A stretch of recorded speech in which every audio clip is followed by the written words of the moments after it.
दोस्तों, एक बार फिर स्वागत है आप सभी का हमारे चैनल स्टोरी टाइम पर। आज की कहानी एक सच्ची घटना पर आधारित है जो ईमानदारी और पॉलिटिक्स के बीच काले सच को उजागर करती है। सत्य का बलिदान, आदित्य सिंह के संघर्ष की गाथा। भारत के हृदय स्थल बिहार के एक छोटे से गांव से निकला एक नौजवान जिसने ईमानदारी और निष्ठा को अपना धर्म मानकर अपने जीवन की यात्रा शुरू की।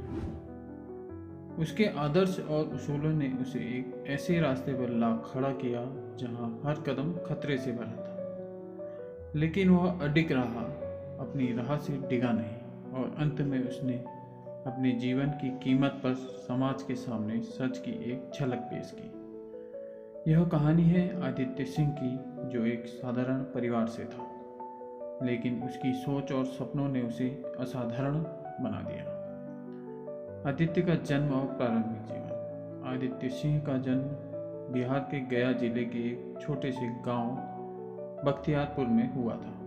वह एक किसान परिवार से थे, जहां उनके माता पिता रघुवीर सिंह और सावित्री देवी ने सादा जीवन बिताया और घर में आर्थिक तंगी के बावजूद रघुवीर सिंह ने अपने बेटे को अच्छी शिक्षा देने का सपना देखा। आदित्य बचपन से ही बेहद होशियार और मेहनती थे। उनके पिता ने उनकी पढ़ाई के लिए दिन रात मेहनत की ताकि वह अपनी शिक्षा पूरी कर सके। आदित्य ने अपनी प्रारंभिक शिक्षा गांव के सरकारी स्कूल से प्राप्त की। बचपन से ही विज्ञान में उनकी गहरी रुचि थी। कठिन परिस्थितियों के बावजूद उन्होंने मैट्रिक की परीक्षा में अपने जिले में टॉप किया। इसके बाद उन्हें पटना के एक प्रमुख विद्यालय में आगे की पढ़ाई के लिए भेजा गया। यहाँ पर उन्होंने अपनी कड़ी मेहनत और लगन से सभी को प्रभावित किया। आदित्य ने इंटरमीडिएट के बाद इंजीनियरिंग प्रवेश परीक्षा की तैयारी शुरू की और जल्द ही भारतीय प्रौद्योगिकी संस्थान IIT दिल्ली में चयनित हो गए। यहाँ उन्होंने सिविल इंजीनियरिंग में स्नातक की डिग्री हासिल की। इसके बाद उन्होंने भारतीय इंजीनियरिंग सेवा IES की परीक्षा दी और पूरे देश में सर्वोच्च स्थान प्राप्त किया। उनकी मेहनत और प्रतिभा ने उन्हें सीधे राष्ट्रीय राजमार्ग प्राधिकरण NHAI में प्रोजेक्ट मैनेजर के पद पर नियुक्त कर दिया। आदित्य के परिवार के लिए यह गर्व का क्षण था और उनके माता पिता ने सोचा कि अब उनके बेटे का भविष्य सुरक्षित हो गया है। गोल्डन क्वाड्रिलेटरल प्रोजेक्ट और भ्रष्टाचार के सामना। आदित्य को बिहार में गोल्डन क्वाड्रिलेटरल प्रोजेक्ट की देखरेख की जिम्मेदारी दी गई। यह प्रोजेक्ट देश के 4 प्रमुख महानगरों को जोड़ने के लिए बनाया जा रहा था और इसे भारत की सबसे महत्वाकांक्षी सड़क निर्माण परियोजनाओं में से एक माना जाता था। जब आदित्य ने इस परियोजना पर काम करना शुरू किया तो उन्होंने देखा कि परियोजना में बड़े पैमाने पर भ्रष्टाचार हो रहा है। निर्माण सामग्री की गुणवत्ता बेहद घटिया थी और सरकारी धन का दुरुपयोग हो रहा था। आदित्य को इस बात का एहसास हुआ कि इस भ्रष्टाचार के कारण देश की महत्वपूर्ण परियोजना का भविष्य खतरे में पड़ सकता है। उन्होंने तुरंत अपने वरिष्ठ अधिकारियों को इस मामले की जानकारी दी और भ्रष्टाचार की विस्तृत रिपोर्ट तैयार की। उनके इस कदम से बौखलाए भ्रष्टाचारियों ने आदित्य की हत्या की साजिश रची। आदित्य ने इस रिपोर्ट को सीधे प्रधानमंत्री कार्यालय PMO को भेजा और अपनी पहचान गुप्त रखने का अनुरोध किया, लेकिन उनकी पहचान उजागर हो गई और भ्रष्टाचारियों में शामिल लोग आदित्य से नाराज हो गए। उन्होंने आदित्य को धमकाने की कोशिश की, लेकिन आदित्य अपने सिद्धांतों से पीछे हटने वाले नहीं थे। वह अपनी बात पर अडिग रहे और भ्रष्टाचार के खिलाफ अपनी लड़ाई जारी रखी। 27 नवंबर 2003 की रात आदित्य सिंह अपने घर लौट रहे थे। वह अपने काम से थके हुए थे, लेकिन मन में संतोष था कि उन्होंने सही रास्ते पर चलते हुए अपना कर्तव्य निभाया, लेकिन उनके दुश्मनों ने उनकी हरकतों पर नज़र रखी हुई थी। जब आदित्य एक सुनसान सड़क से गुजर रहे थे, तभी कुछ अज्ञात लोगों ने उन्हें घेर लिया, उन पर गोलियों की बौछार कर दी और उन्हें वहीं मरने के लिए छोड़ दिया गया।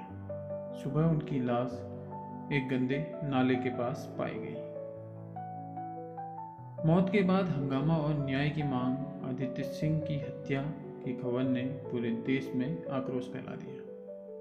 लोग सड़कों पर उतर आए और न्याय की मांग करने लगे। आदित्य के परिवार ने भी उनके लिए न्याय की लड़ाई शुरू की। इस मामले की जांच पहले बिहार पुलिस द्वारा की गई, लेकिन लोगों के दबाव के बाद इसे केंद्रीय अन्वेषण ब्यूरो (सीबीआई) को सौंप दिया गया। सीबीआई ने इस मामले की जांच गहराई से की और पाया कि यह एक सोची समझी साजिश थी, जिसमें कई बड़े अधिकारी और ठेकेदार शामिल थे। पोस्टमार्टम रिपोर्ट और पुलिस की जांच। हत्या के बाद उनका शव पोस्टमार्टम के लिए भेजा गया। रिपोर्ट में यह साफ हो गया कि उन्हें बहुत ही नज़दीक से गोली मारी गई थी, जो उनकी तुरंत मौत का कारण बनी। इसके अलावा उनके शरीर पर किसी प्रकार की मारपीट के निशान भी नहीं थे, जो यह दर्शाता था कि हत्या की योजना के तहत की गई थी। सीबीआई की जांच में यह भी पता चला कि आदित्य की हत्या में शामिल लोग पहले से ही उनकी गतिविधियों पर नज़र रख रहे थे।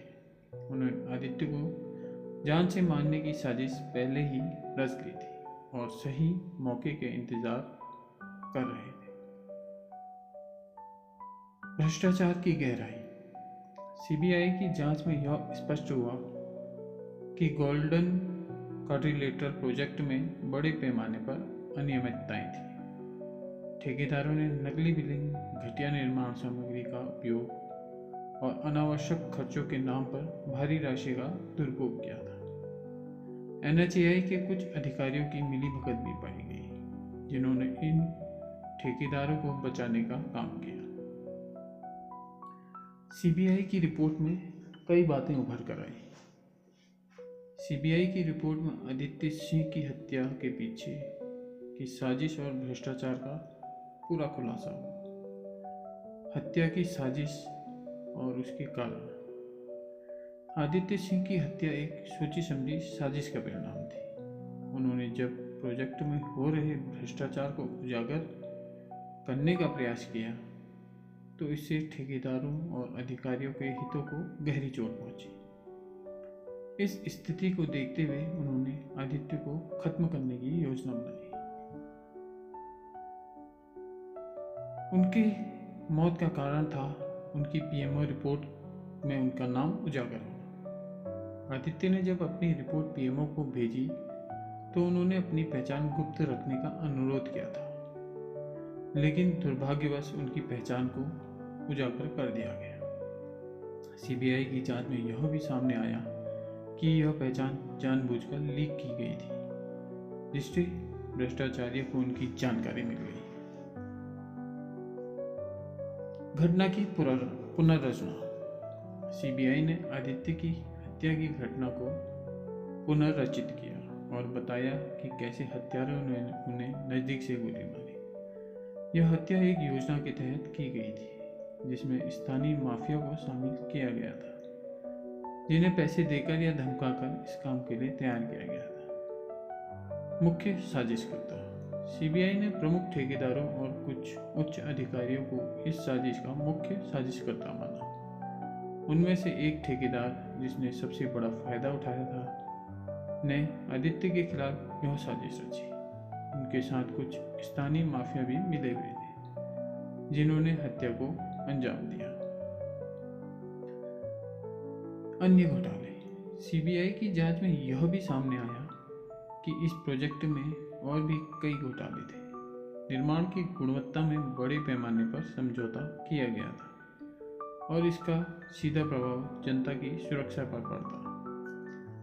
इस परियोजना में लगे कई अधिकारियों और ठेकेदारों के खिलाफ भ्रष्टाचार और धोखाधड़ी के आरोप लगाए गए। दोषियों को सजा और न्याय की जीत। सीबीआई की जांच के आधार पर कई लोगों को गिरफ्तार किया गया। आदित्य सिंह की हत्या के लिए 3 मुख्य दोषियों को दोषी ठहराया गया। उन्हें अदालत में पेश किया गया, जहां उन्हें आजीवन कारावास की सजा सुनाई गई। इसके अलावा अन्य छोटे दोषियों को भी सजा दी गई और कई अधिकारियों को नौकरी से बर्खास्त किया गया। सीबीआई की रिपोर्ट ने देश में एक बड़ा राजनीतिक और सामाजिक हंगामा खड़ा कर दिया। इस रिपोर्ट के आने के बाद सरकार ने भ्रष्टाचार के खिलाफ सख्त कदम उठाने का वादा किया और कई सुधारात्मक उपाय भी किए। आदित्य सिंह की हत्या के बाद देश भर में भ्रष्टाचार के खिलाफ लड़ाई को नया जीवन मिला। न्याय की जीत और आदित्य सिंह की यादगार। आदित्य सिंह की कुर्बानी ने ये देश को यह सिखाया कि ईमानदारी और सच्चाई की राह पर चलना अत्यंत कठिन हो सकता है, लेकिन अंततः यह सबसे मूल्यवान है। उनके बलिदान ने पूरे देश को झकझोर कर रख दिया और भ्रष्टाचार के खिलाफ एक नई चेतना को जन्म दिया। आदित्य की स्मृति में उनके गांव बख्तियारपुर में एक स्मारक बनाया गया, जहां लोग उन्हें श्रद्धांजलि देने आते हैं। उनकी ईमानदारी और निष्ठा की कहानी अब भी लोगों के दिलों में जीवित है और वे हमेशा के लिए एक प्रेरणा स्रोत बने रहेंगे। इस प्रकार आदित्य सिंह ने न केवल एक मिसाल पेश की, बल्कि एक युवा इंजीनियर ने न्याय के लिए अपना बलिदान दिया। यह सत्य, न्याय और ईमानदारी की विजय गाथा है। दोस्तों, ऐसी ही कहानी सुनने के लिए प्लीज़ लाइक करें, सब्सक्राइब करें हमारा चैनल स्टोरी टाइम। धन्यवाद। ये कहानी सच्ची घटना पर आधारित है, परंतु सुरक्षा और अन्य दृष्टि से घटना के पात्रों के नाम बदल दिए गए हैं।